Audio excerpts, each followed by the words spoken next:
Le apparizioni della Madonna della Misericordia a Piedade dos Gerais.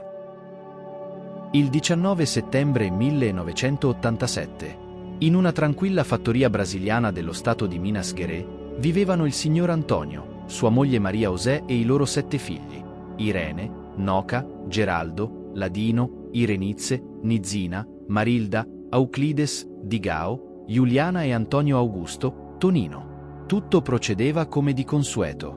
I figli più grandi lavoravano mentre i più piccoli giocavano con i loro cugini, Iris, José Mario, Inezina e Fabiana. Euclides e José Mario erano andati a pescare. Intorno alle 14:30, Marilda, 12 anni, Iris, 11 anni, Inezina e Fabiana, 6 anni, stavano giocando in una valle vicino alla casa, circondata da grandi alberi con viti di varie dimensioni. Sentirono suoni forti di campane e notarono un cambiamento improvviso nel luogo, che si era oscurato come se stesse per arrivare un temporale. Decisero di dirigersi verso la casa.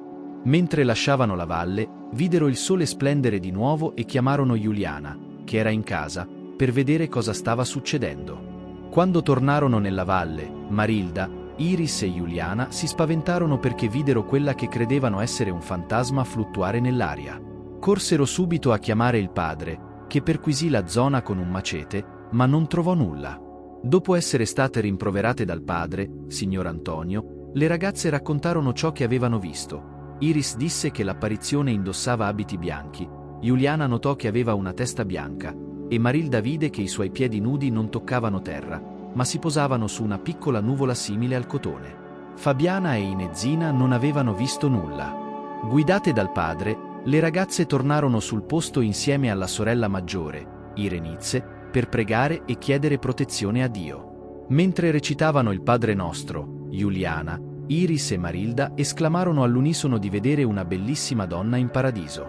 Irenice si prostrò a terra dicendo che non poteva vedere nulla perché si considerava una peccatrice. Il signor Antonio si avvicinò, prese in braccio Giuliana che gli disse: «È troppo bella, non posso guardarla senza piangere. Tu non la vedi perché sei cieco». La bella signora pose la mano sinistra sul cuore e con l'altra chiamò a sé le ragazze. Con Giuliana ancora tra le braccia, il signor Antonio tentò di avvicinarsi alla donna, che si allontanò e scomparve nel cielo. Il giorno seguente, dopo aver partecipato alla Santa Messa, il signor Antonio raccontò l'accaduto al parroco, Frei Joaquin. Il parroco gli consigliò di pregare e lasciare che gli eventi seguissero il loro corso naturale. Gli suggerì inoltre di osservare se la donna avvistata portava un velo, poiché questo è un simbolo della verginità della Madonna. Dopo la prima apparizione della Vergine Maria, la fattoria Barro Vermelo divenne il teatro di eventi straordinari. Nulla era più lo stesso, la natura sembrava celebrare, e persino il canto degli uccelli era diverso, un cambiamento notato da tutti. Un giorno, mentre la famiglia si trovava in casa, Marilda e Giuliana videro chiaramente la Madonna sulla cima del monte, con una candela accesa in mano. Dietro di lei c'era una croce luminosa e intorno molti agnellini. Raccontando questa visione, il signor Antonio ripose fiduciosamente la sua volontà nelle mani di Dio, e i giorni passarono. Il sabato successivo, 26 settembre 1987, la signora Teresita, madre della ragazza Iris, venne a parlare con la famiglia del signor Antonio riguardo agli eventi del sabato precedente. Durante la conversazione, apparve la Vergine Maria seduta in aria con un rosario tra le mani e un bambino tra le braccia. Marilda, Giuliana e Iris corsero immediatamente verso il luogo dell'apparizione. Con cautela, chiesero alla figura chi fosse. La Madonna sorrise e rispose: «Sono tua madre». Poi, le ragazze chiesero ancora il suo nome. A quel punto, il bambino scomparve dalle sue braccia e, con uno scettro d'argento, la Madonna scrisse nell'aria con lettere luminose: «Io sono l'Immacolata Concezione, la Madre di Gesù, io sono Nostra Signora». Le ragazze chiesero alla Vergine Maria cosa desiderasse.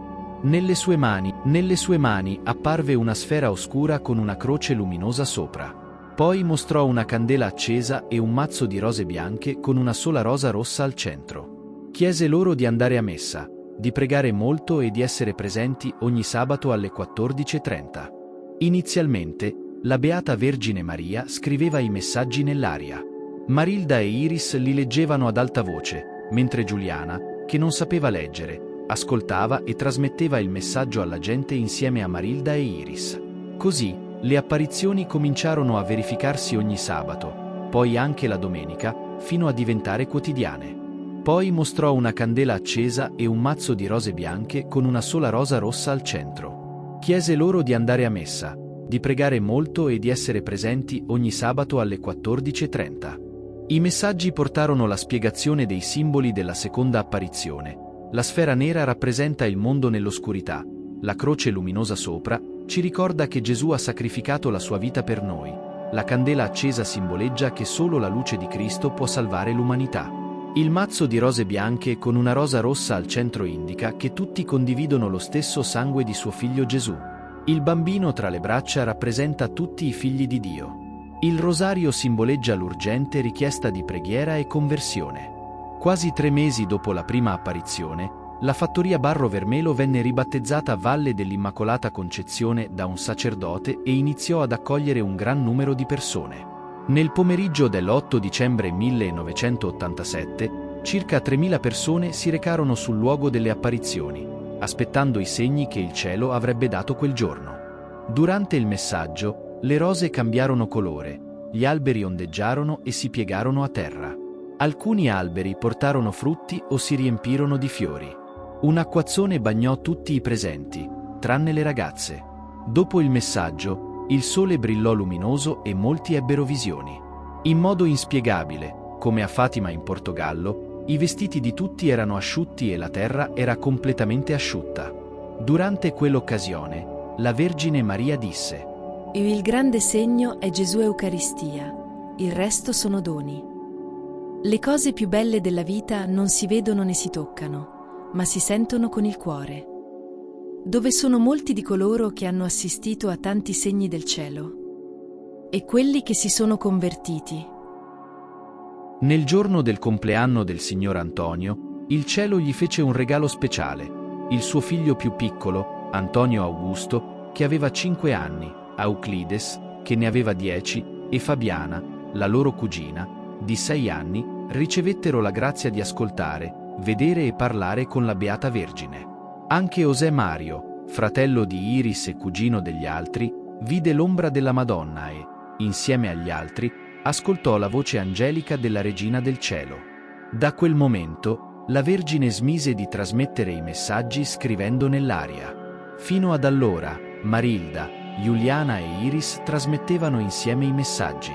Quella notte, Marilda ricevette dal cielo la missione di essere la voce di Maria nel mondo. Attualmente, dei 7 veggenti, solo Marilda continua ad avere apparizioni della Madonna. Queste apparizioni avvengono sempre durante momenti di preghiera, come la lode, la recita del rosario o la Santa Messa, ma solo il cielo conosce il momento esatto. Marilda, chiamata la portatrice della voce, arriva sempre al luogo del messaggio serena e sorridente, senza preoccuparsi di cosa dirà. Accoglie tutti con grande affetto, rispondendo alle loro domande e curiosità. Quando la Madonna sta per apparire, Marilda si inginocchia, fissa lo sguardo in un punto e entra in estasi. Tutto avviene naturalmente e spontaneamente, e Marilda inizia a raccontare come si svolge la manifestazione. La prima cosa che Marilda vede, come racconta, è una luce intensa che invade l'intero luogo. Poi, la luminosità aumenta e da questa luce emerge l'ombra della Madonna. Marilda spiega che quest'ombra non è come quella umana, sembra piuttosto una figura distante e trasparente, che diventa sempre più bella e luminosa. Quando la vede completamente, c'è una luce molto forte dietro di lei, una luminosità 3 volte più intensa di quella del sole. Marilda ricorda che una volta, intorno alle 2 del pomeriggio, la Madonna le apparve davanti al sole e il suo splendore oscurò la luce solare. Marilda racconta che, nonostante lo splendore della Madonna sia più forte del sole, non dà fastidio agli occhi e permette di vedere chiaramente i lineamenti belli e perfetti della Regina del Cielo e della Terra. Descrivendo l'apparizione, Marilda dice che l'Immacolata Concezione ha la pelle chiara, occhi e capelli castani, labbra rosa e sembra avere circa 18 anni, con un'altezza inferiore a 1,70 metri. La Madonna appare sempre con un velo bianco sui lunghi capelli ondulati che le arrivano alla vita. Indossa un mantello bianco sulle spalle e un abito lungo fino ai piedi, di un bianco ineguagliabile, simile a una cascata di acqua cristallina che non tocca terra, rinnovandosi continuamente. L'abito sembra danzare sul corpo della Vergine, come mosso dal vento. Marilda racconta che nelle mani dolcissime di Maria c'è un bellissimo rosario dorato che irradia uno splendore sia dorato che argentato. I piedi della Madonna, sempre scalzi, poggiano su una nuvola semitrasparente che si trova sopra una grande sfera azzurra. Il volto della Madonna varia, a volte è triste, altre volte sereno o felice, ma mai arrabbiato. I suoi occhi brillano in modo particolare e talvolta sono pieni di lacrime che scorrono delicatamente sul suo viso. Alla fine della benedizione, Marilda fa un profondo sospiro di gratitudine e inizia a ripetere ciò che la Madonna dice al popolo. Solo dopo aver trasmesso l'intero messaggio, Marilda fornisce risposte alle domande di ciascuno. Di solito, dopo la benedizione, la Madonna fa un breve riassunto del messaggio, ringrazia e talvolta si congratula con chi festeggia il compleanno. Quando qualcuno sente la regina pronunciare il proprio nome, prova una gioia intensa, un calore che attraversa il corpo, e il viso si colora di rosa dalla contentezza. Anche quando l'Immacolata Concezione benedice un malato e a volte ne pronuncia il nome, è in quel momento che il malato ottiene la guarigione e sente la potente presenza del cielo nella sua vita, anche se si trova lontano dalla valle o in altre nazioni. Ciò è confermato dalle testimonianze di molti fedeli che, uniti nella fede, hanno sperimentato questi miracoli. Il 19 dicembre 2003, Gesù e la Madonna hanno benedetto una grotta da cui sgorga acqua. Questo è un altro dono del cielo in un luogo di apparizioni, simile a Lourdes e altre apparizioni vere. La Madonna ha detto: Gesù ha benedetto l'acqua con tanto amore. Sono certa che, vedendo mio figlio benedire quest'acqua, ho visto le guarigioni entrare nelle vostre vite, perché Gesù può fare molto, figlioli, lui è tutto. Perciò, ricorda, quando entri in questo piccolo luogo di preghiera, consacra sempre i tuoi occhi a Gesù. Da allora si sono succedute centinaia di testimonianze di guarigioni e miracoli straordinari. Il 15 settembre 2013, nel Santuario della Madre della Misericordia, la Madonna ha dato un messaggio per i malati e le loro famiglie. Ha esortato tutti a recitare la seguente preghiera a Gesù. Gesù, mi fido di te. A te consacro la mia malattia affinché davanti a te, Creatore, Salvatore e Santificatore, io possa essere risanato, guarito, liberato ed esorcizzato. Amen.